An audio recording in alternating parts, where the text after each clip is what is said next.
What's up, guys? Right here.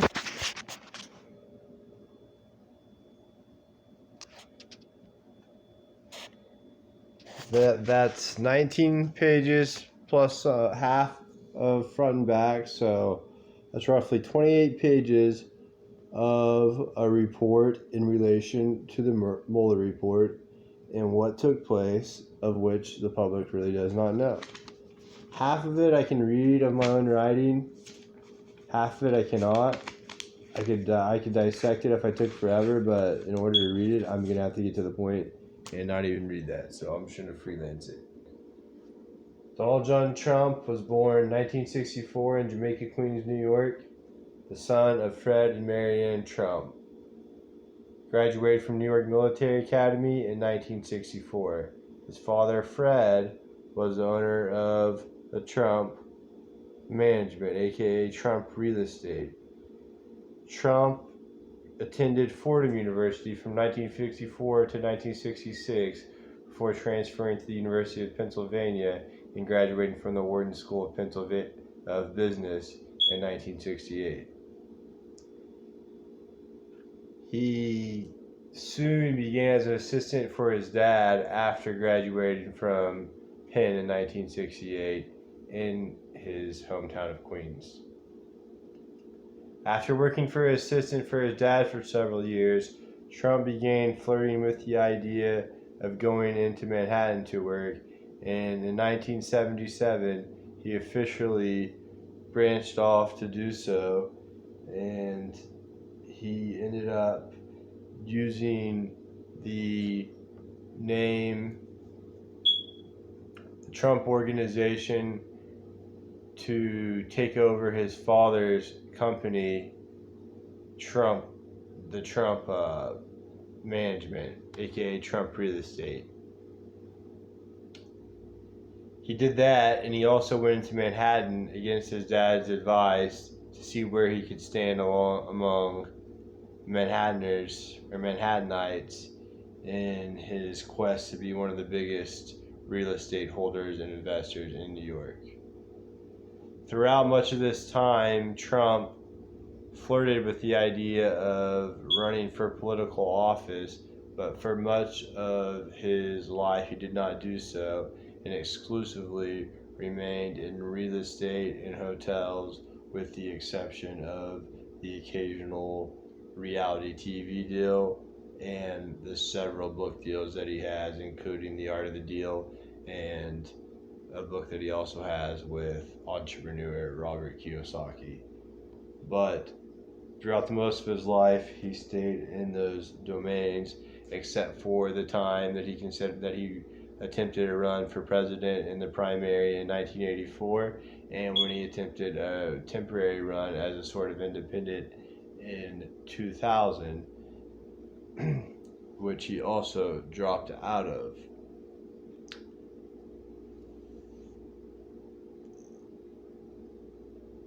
But throughout the most of his life, he stayed in the square of real estate and business. But when Trump became successful in reality TV, at his height of success around 2012 or 2011, that would propagate him to sometimes other television positions in which he would give his opinions on things in relation to other topics outside of his immediate expertise. And one of the things that he would talk about is politics.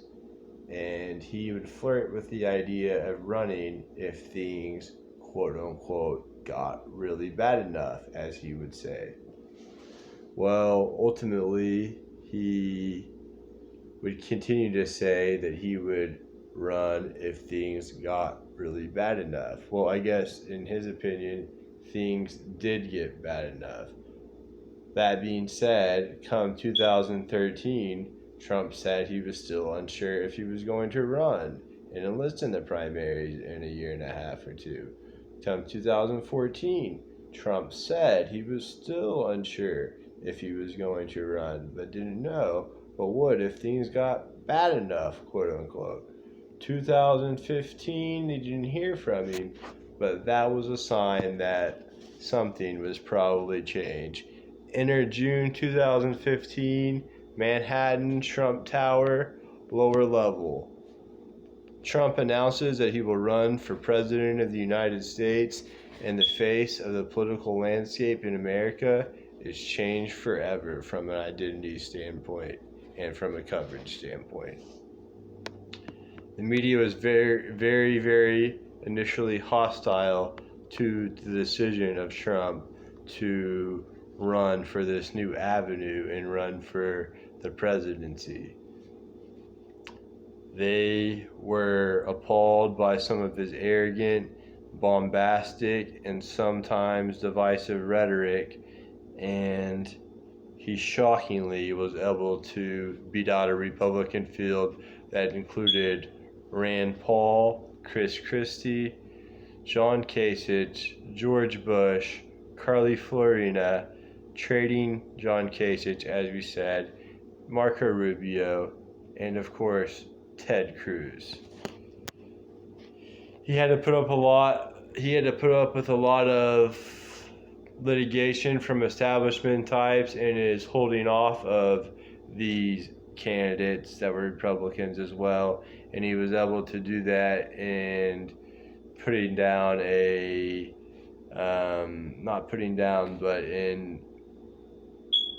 competing and beating a political dynasty in the Bushes when he beat George Bush as well. But in doing so, Trump knew that he had a chance at the presidency and he had a chance at beating Hillary Clinton. And in doing that, he worked, and while that was happening in the summer of 2015, there coincidentally was the thought and the idea that had previously been established but was ultimately playing itself out in 2015, that Trump was going to build a hotel in Russia, the Trump organization, and that was going to happen.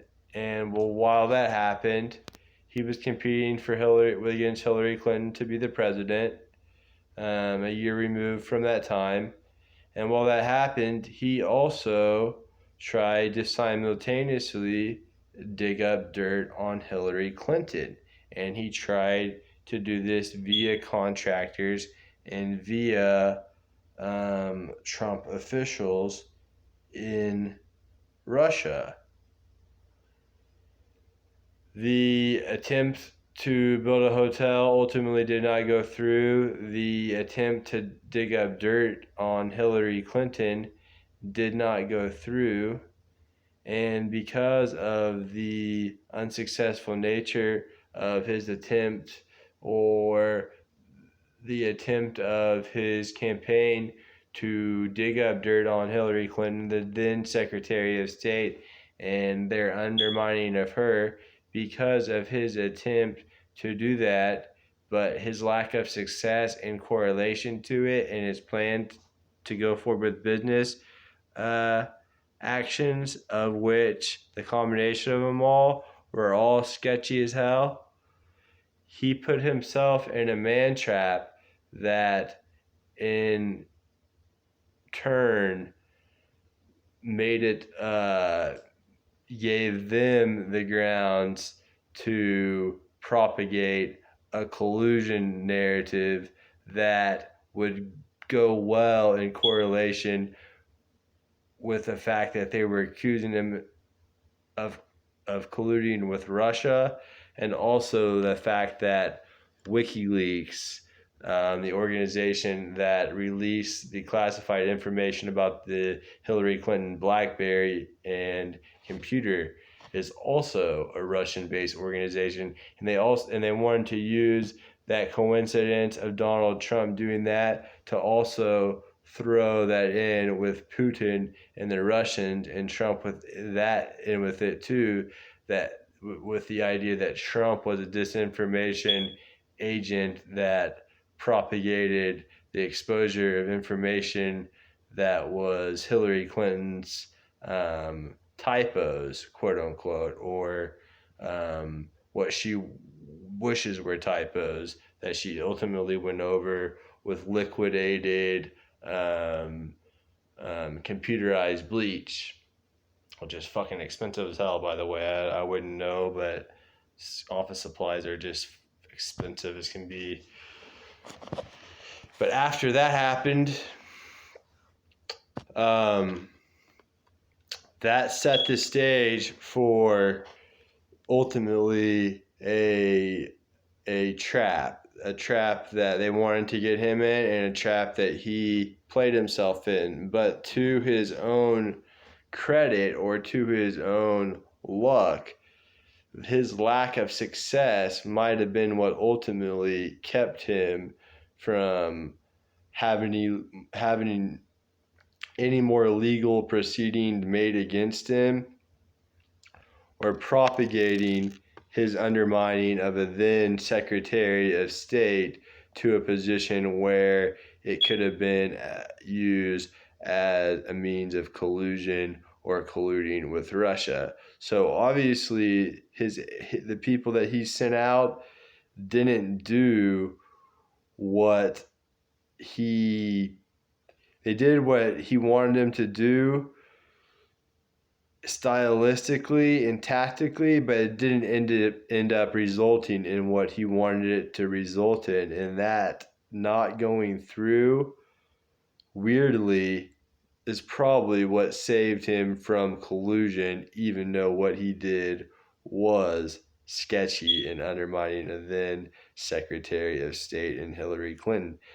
That, or maybe his physically staying home and him sending out people that he contracts, maybe the indirect nature of them talking to people, of possible subleasers that are loyal to Trump, talking to people rather than Trump himself.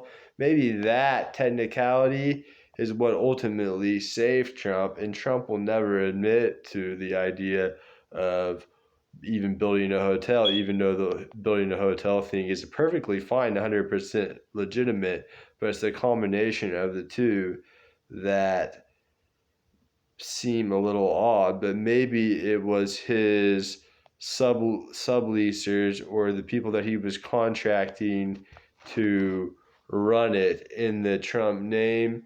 Maybe their limited talking and limited exact knowing of doings in relation to Trump, maybe that is ultimately what saved him in relation to some of the things that end up happening.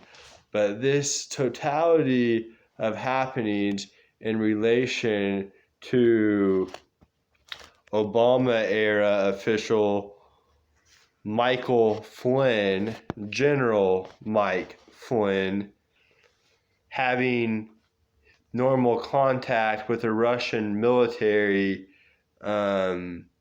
operative, Mike Flynn's contact with a Russian military operative, combined with the WikiLeaks, combined with the Trump Hotel, combined with the man trap that he messed up on and whiffed on in getting dirt in regard to Hillary Clinton. All those things are what ultimately set the stage for them putting Mike Flynn in a man trap that said that he was using Russian military and people in relation to the Kremlin to collude with Trump, who had then who had then not decided to bring on Mike Flynn to his team, but who had maybe some limited but not major talking with Mike Flynn, and therefore in turn was minutely associated with Michael Flynn. But Michael Flynn ended up in the future being part of what would become a 45th administration under DJT. But when that happened, that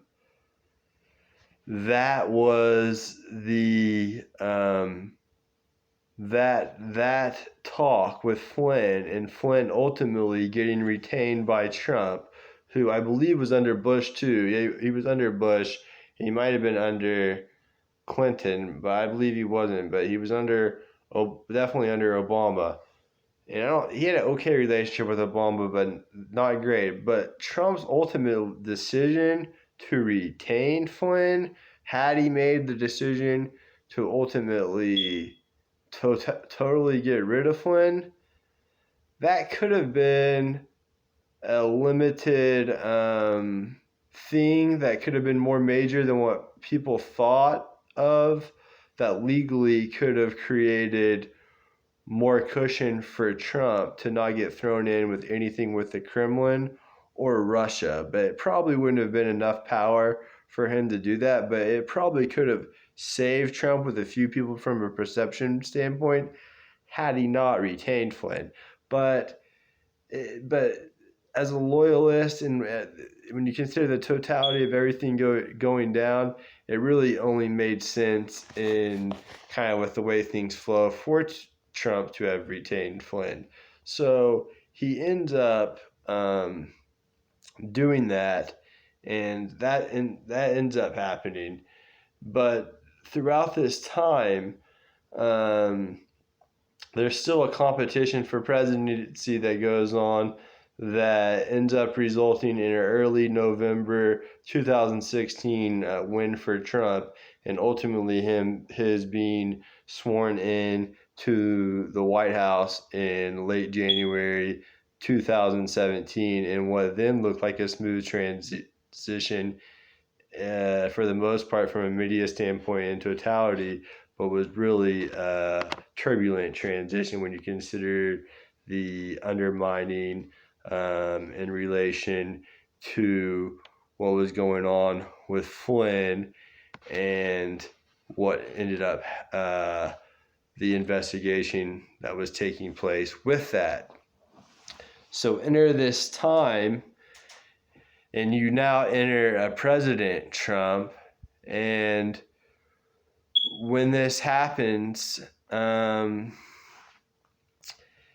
time goes by, but the rumor gets generated that he colluded with Russia, and that he did that. Was the rumor. Well, as this gets going, this whole backstory about Flynn, the hotel, the man trap of digging up gossip that didn't end up happening, that whole side story totally gets swept under the rug, and they try to cover a few other things. But while that is happening,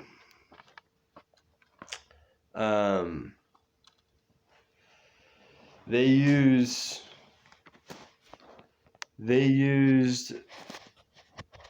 that to kind of hide what was going on, and enter Trump beginning presidency 2017, enter late 2018, a year and a half later, a few days after Thanksgiving, and General Michael Flynn is arrested and charged with obstruction of justice, lying to the feds, and failing to cooperate with a federal investigation for his believed ties to helping Trump collude with Russia in what becomes the basis for the Mueller report that ends up exposing all the things that I previously told you about 7 or 8 minutes ago, maybe 10 or 12 minutes ago. with regard to General Flynn, the trap, the hotel, the Kremlin, and the gossip that didn't get dug up, but if successfully had, might have been ultimately the basis in which somebody attempting to undermine a then Secretary of State ultimately is deemed a colluder, but the subleasing and the contractors and the lack of talk that did anything might have been what saved him. But ultimately, this Mueller report goes about with this thing in which Robert Mueller puts together this investigation into the so-called happenings in relation to Russia in the 2017 election. Enter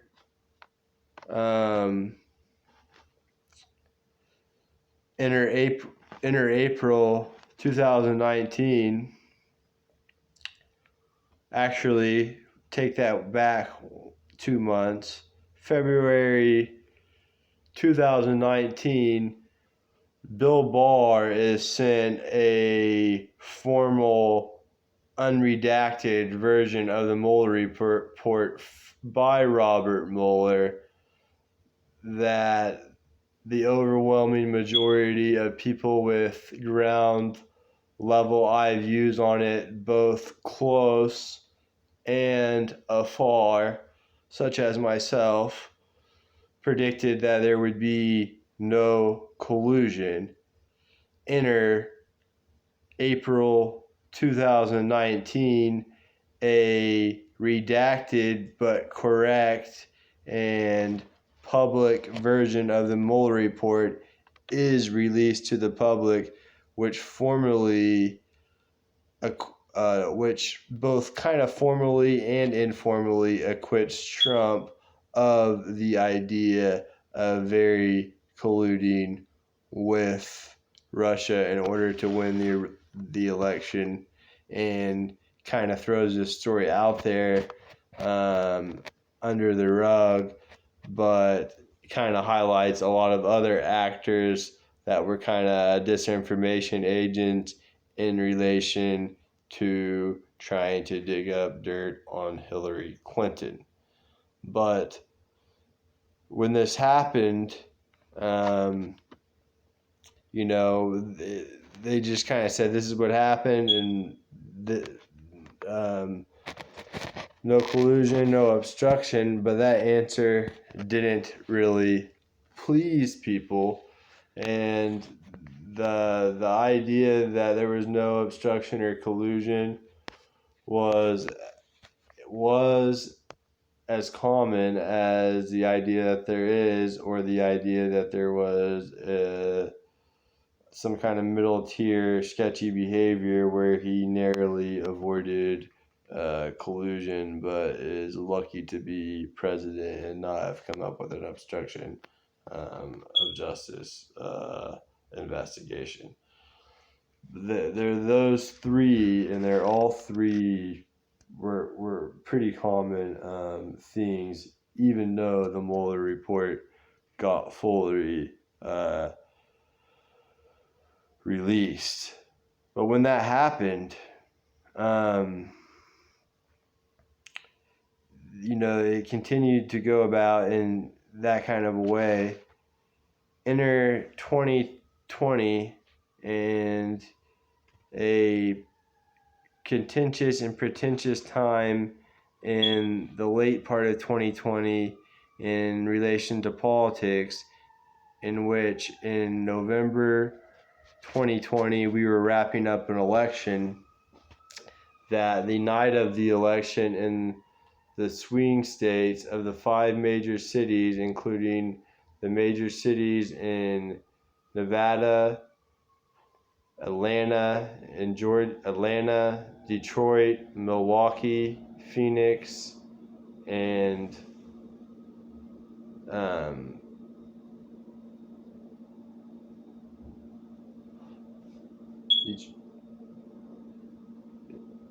Detroit.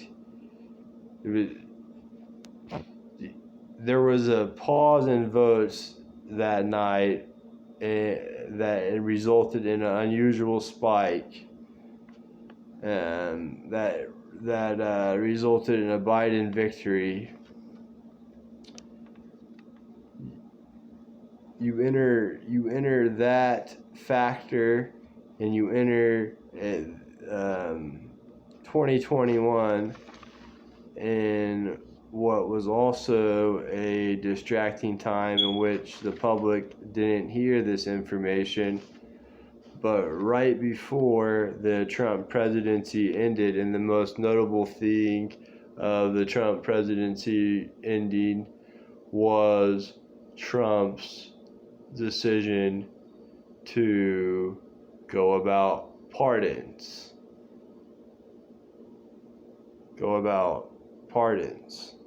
A few days before his decision to ultimately do pardons,